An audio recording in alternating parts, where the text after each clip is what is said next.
શ્રી કૃષ્ણ, જય માતાજી। તો આજે ખૂબ જ સરસ એવી કાચા પપૈયાની રેસીપી લઈ અને આવ્યા છીએ અને એમાં પણ પાલીતાણામાં જો તમે ગયા હોય અને તમે આ રેસીપી ચાખી હોય તો મને કોમેન્ટ કરજો।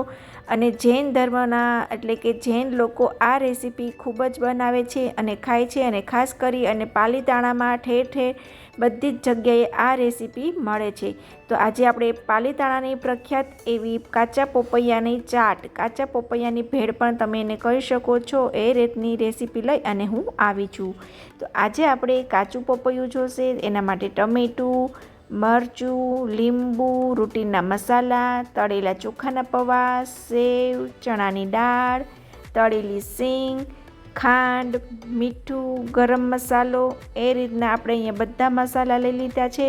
અને સર્વિંગ માટે અહીંયા આપણે ઉપરથી ડેકોરેશન કરવા માટે કોથમીર લીધી છે। તો આપણે પપૈયાને આ રીતે છીણી લેવાનું છે। ત્યારબાદ એમાં હવે આપણે એકદમ ઝીણું કટ કરેલું ટમેટું એડ કરશું।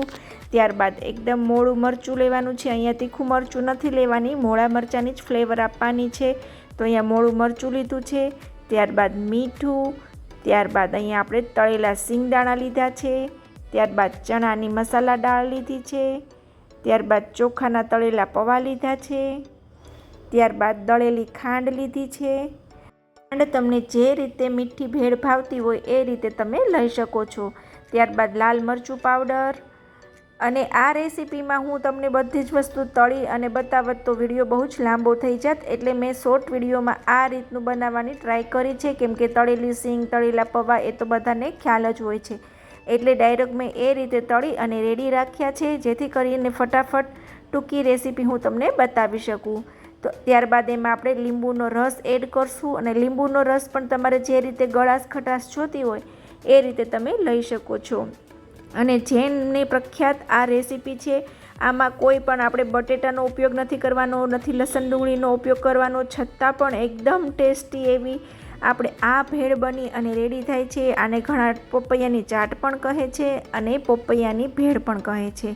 તો આ રીતનું હવે ઉપરથી આપણે કોથમીર એડ કરશું। ત્યારબાદ આ રીતે હવે એમાં સેવ એડ કરશું અને હવે એને મિક્સ કરી અને આપણે સર્વ કરશું।